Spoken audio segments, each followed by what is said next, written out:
Welcome to Wayne's Old Time Radio Page channel. I'm Wayne, your host. These programs are brought to you by support of our listeners. You can give your support at Patreon or PayPal, either one. There's clickable links in the description below. Thanks for your support and enjoy the shows.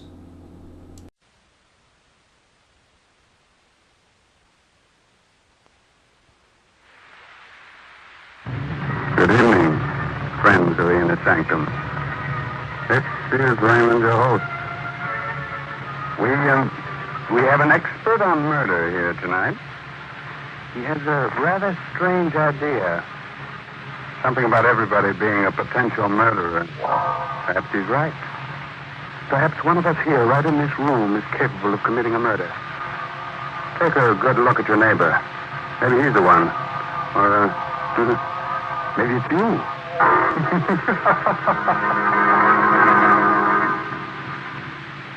Inner Sanctum Mystery, headed by Hyman Brown, brings you one of Broadway's and Hollywood's best-known stars, Boris Karloff, now appearing in the smash Broadway hit Arsenic and Old Lace. Tonight, Mr. Karloff appears as Herbert March in Study for Murder, an original radio drama by Sigmund Miller.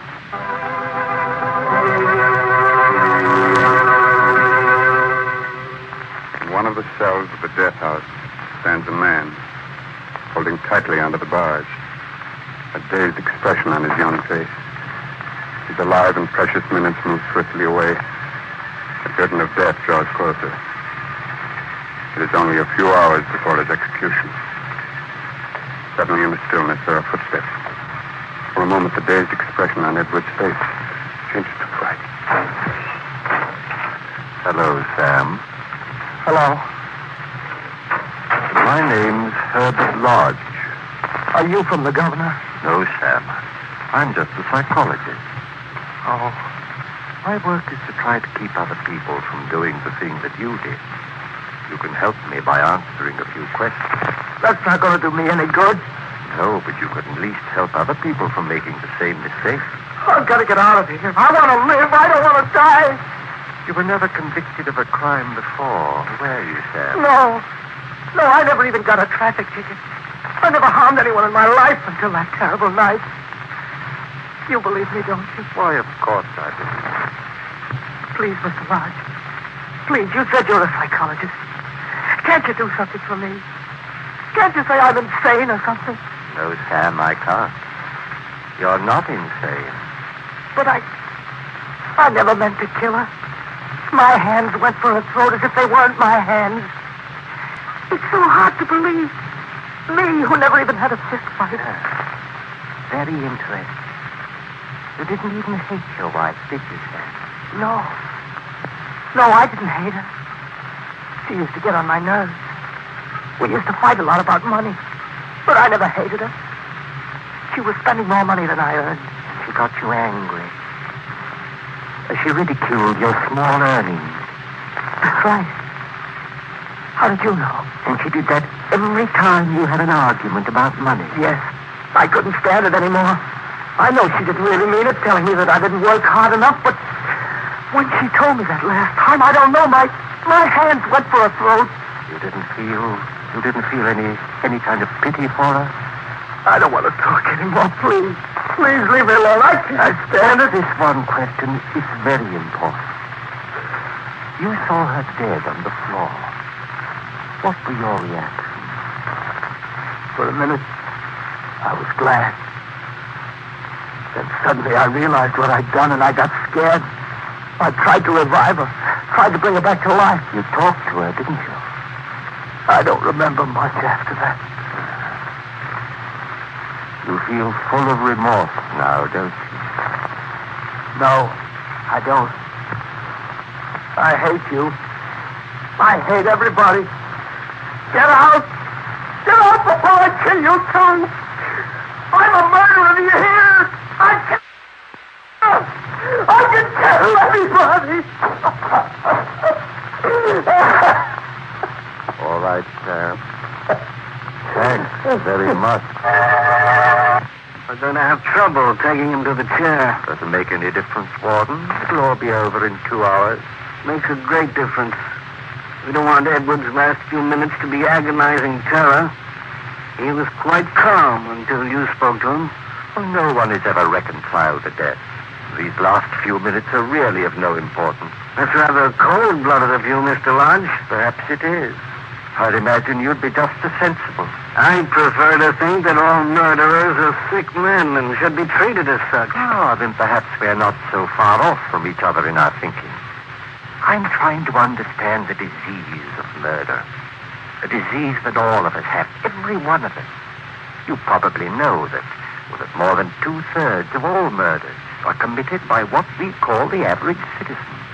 The most harmless, law-abiding man is capable of murder under certain circumstances.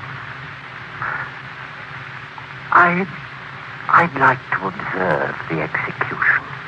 Well, I'm afraid I can't let you do that.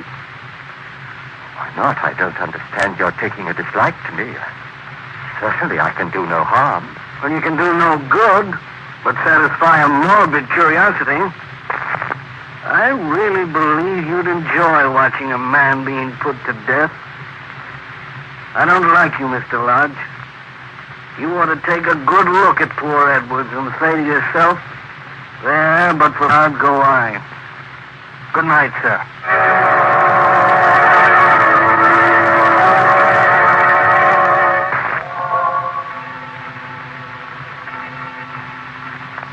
Well, Margaret, Edwards has just paid with his life. I managed to get a lot of valuable information out of him before he went to pieces. Herbert, maybe you ought to take a rest. Stop working on your book for a while. A vacation would do you good. Well, you're not worried about me, are you, Margaret? But no good can come of it at the rate you're going. Why, the only thing on your mind is murder. Oh, you don't understand. I've got to know more about the desire to kill. All of us are capable of murder, and knowing that even I can commit murder fills me with a horrible fascination. You don't know what you're saying, Herbert. I've got to explore the whole field of crime, track down every detail that leads to murder. Everyone I meet is a subject for study, and I myself am my own best subject. I've never felt so keen about anything in my life. I can't stop now. You're playing with fire, Herbert. Well, yes, perhaps I am. But you can't write about fire unless you've been burned. Oh, please give it up. I don't like the underworld people you've been associating with. You mean Whitey? Yes. I can't stand him. Well, I'm sorry, but I'm going to see him again tonight. It's taken me a long time, but I've finally succeeded in forming a tribe of my own. A tribe? What are you talking about? It's the underworld term for gang.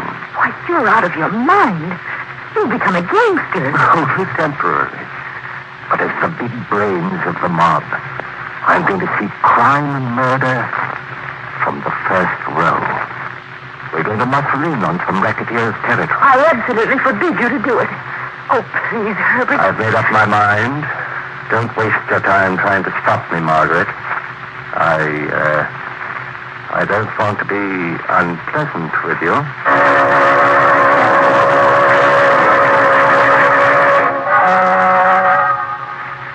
So, Whitey, we're going to cut in on Cannibal Jerry's racket. He's had it too long already. It's about time it was taken away from him. Cannibal's plenty tough. As soon as he gets wise, he's going to go gandering for us. I wouldn't like to be in front of his choppers when he's mad. You don't have to worry about him. No? Well, you ain't seen what he saw. I never will. We'll get him before he knows what's happened. You mean you're going to blast him? That's right. You sure took on a tall order. Who's going to do it for you? You are, Whitey. Oh, yeah? How are you going to get him here? That's very easy. He's coming here. Coming here? I've tipped him off that a new mob is going to cut in on him. I let him find out my name and the address of this room. He ought to be here in a minute. You and Johnny are to meet him outside. He'll be coming up with the lieutenant, right into a trap. But I want Cannonball Jerry brought to me alive. I don't care what happens to the trigger man. It ain't going to be an easy job.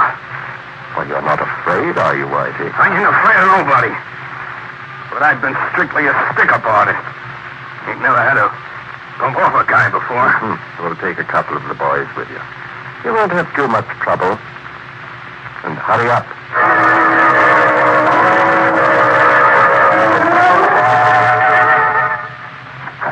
All right, Cannibal, inside. What goes on here? What's your game? The boss wants to see you get in. Oh, you must be the terrible Cannonball Jerry. Nice of you to come visiting me. Who are you? I ain't never seen you before. I'm the man you were going to take care of. Except that the tables are turned. Where's the trigger man, Whitey? I had to slug him.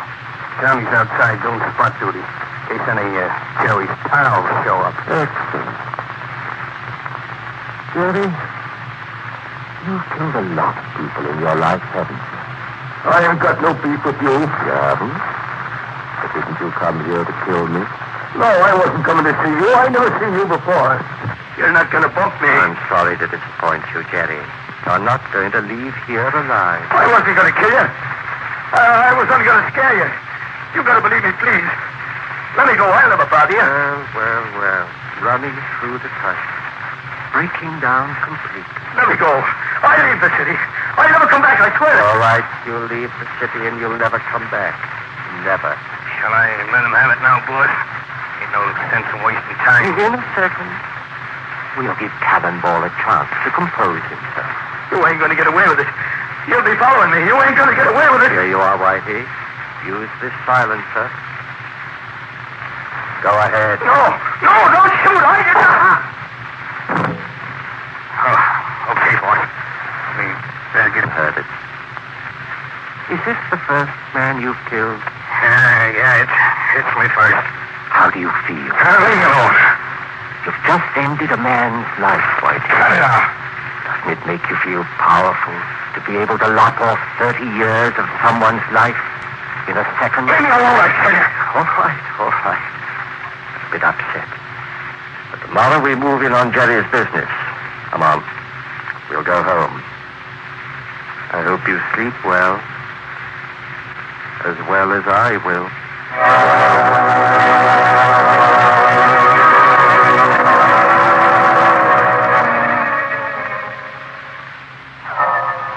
It's a few hours later now. In the small hours of the morning.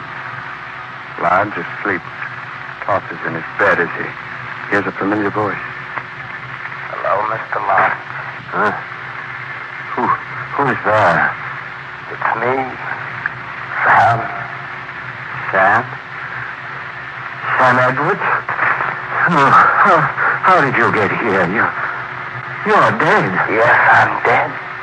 But I came back. I thought maybe you wanted to ask me a few more questions.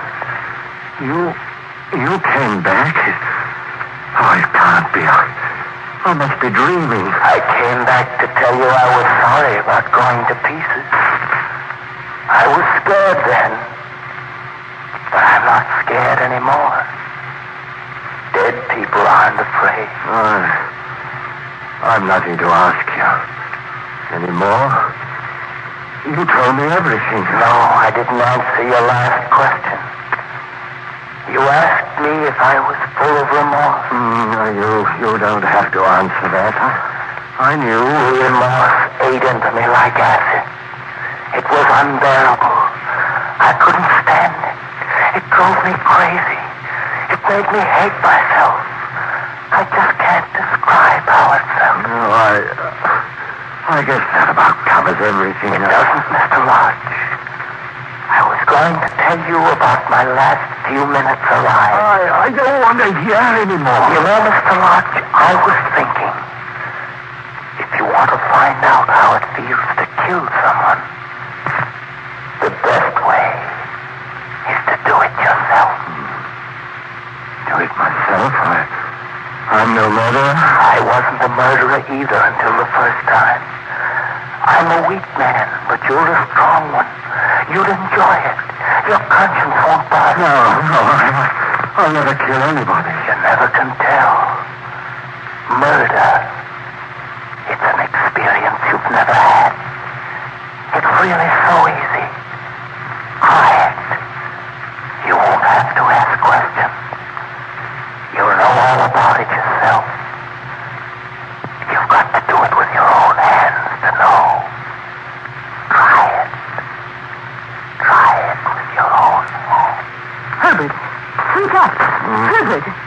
Speak up, Herbert. What's in my heart? Where am I? I'm dreaming. I'm having a nightmare. I'll say you were. You kept talking in your sleep. What? What did I say? You kept repeating, I'm no murderer. I'll never kill anybody. What? I've never talked in the sleep before. It's been a vivid dream. Herbert, you've got to stop this horrible research of yours. You can't go on. You'll either get a nervous breakdown or actually kill someone. Oh, please, Herbert, I'm This frightened. is none of your affair, Margaret. I've told you before not to This interfere. is my affair. I'm not going to stand by and watch you get yourself deeper and deeper in this rotten business. Oh, you make me tired. Election's going. Yeah, we're doing swell. I'm waiting for Johnny. We got a few more customers to visit. Well, never mind about Johnny. I'll go with you. I'd like to see some of our clients. Okay, you suit yourself, boy.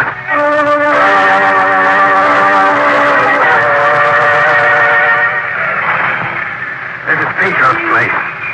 Kind of expecting trouble from him. Huh? What's the matter with him? Oh, he's been beefing about losing business. Says he can't keep up with the payments for protection. And he won't beef after today. Come on. We'll go in. Yes. Hello, Petrov. How's business? It's you guys again, eh? Well, what's the matter, Petrov? Aren't you glad to see us? No, I'm not glad to see you, you crook. Be careful, Petro, careful. You'll find yourself staring up at the ceiling. Now hand over that money. I didn't do no business today. Hey, you guys are going to make me go out of business. I can't pay no more. Now, Mr. Petro, surely your life is a little more valuable than the payment. Behave yourself. Hand over the money. Hey, of course I got it $11. I'll teach you a lesson you won't forget.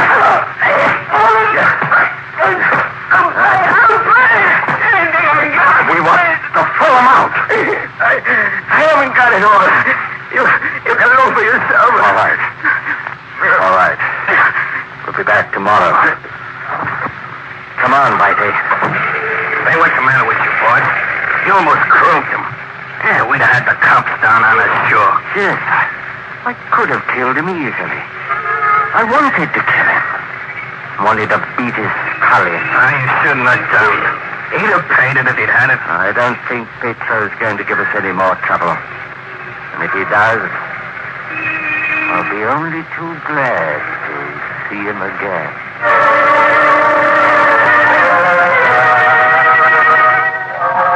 Herbert, what's happened to you? Nothing's happened to me. You look as though you've been in a fight. I told you it's nothing. Now stop bothering me. Oh, Herbert, you're in trouble, I know. Please tell me. Maybe I can help. There's nothing that you can do. I told you before, I don't want you to bother me. I don't know what's come over you. It's just impossible to talk to you lately. You act as if you hate Well, I me. don't like you standing around staring at Ever me. since you got involved with those gangsters, you've begun to act like one. I warn you, Margaret, don't make things any worse than they are. True. You've become a criminal. You think like one and act like one. Keep quiet. I won't keep quiet. You've made life unbearable for me. You treat me as if I were just in your way. I don't recognize you anymore. You've become a hoodlum, a vicious, ruthless hoodlum. Perhaps, have I? Well, then I'm going to act. Oh! Now, get out. Get out before I lose my temper completely. Get out. You know better than the worst of your gang. You don't know what you're doing anymore. You can... Show you. Get away from Once me. and for all, I'll... Get away from me. I won't hear that silly, nagging voice of yours anymore. I'll never hear it again. Now you keep quiet.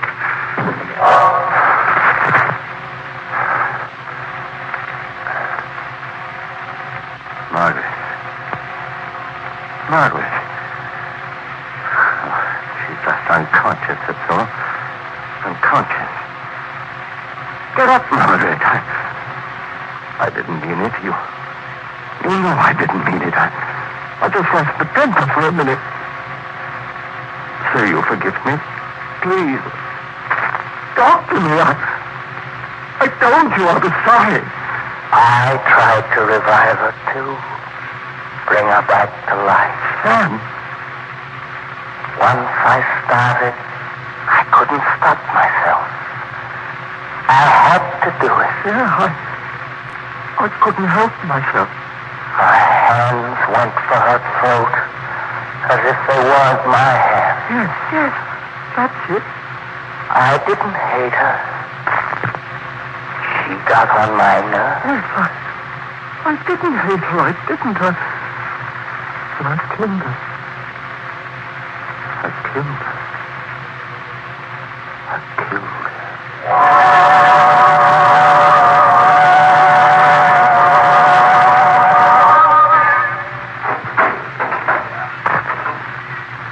Any news, Paul? Is there anything I can do for you, Lodge? Have you heard anything from the carpenter? No, I haven't. I'm really going to die? In 2 hours? I'm going to be strapped into the chair? I'm sorry, Lodge. There's nothing I can do. Just like an ordinary, common murderer. You've never learned from poor Edwards. I never meant to do it. Very few murders are committed in cold blood. So you never liked me, did you? You're glad I'm going to the chair. I'm never glad to see anyone go past that door. You are. You don't want me to be saved. You want me to die. I didn't expect a man like you to go to pieces. I don't want to die. I've got to get out of here. Too late, Lodge. You learned a little too much about murder. Mr. Lodge, you sure did learn too much about murder. You should have learned to count to 10 when angry. Well, anyway, I'm sure Lodge will never do it again. That next book he's going to write will be called What Happens After Your First Murder or My First 1,000 Years in the Grave. As soon as it's published, Mr. Lodge will go on a lecture tour. I hope you'll get a chance to hear him. He's really fascinating. In a repulsive sort of way. Perhaps we'll get him to speak under your sanctum. I'm sure we'll still be on the air at that time. For the present, the time has come to close the squeaking door until next week.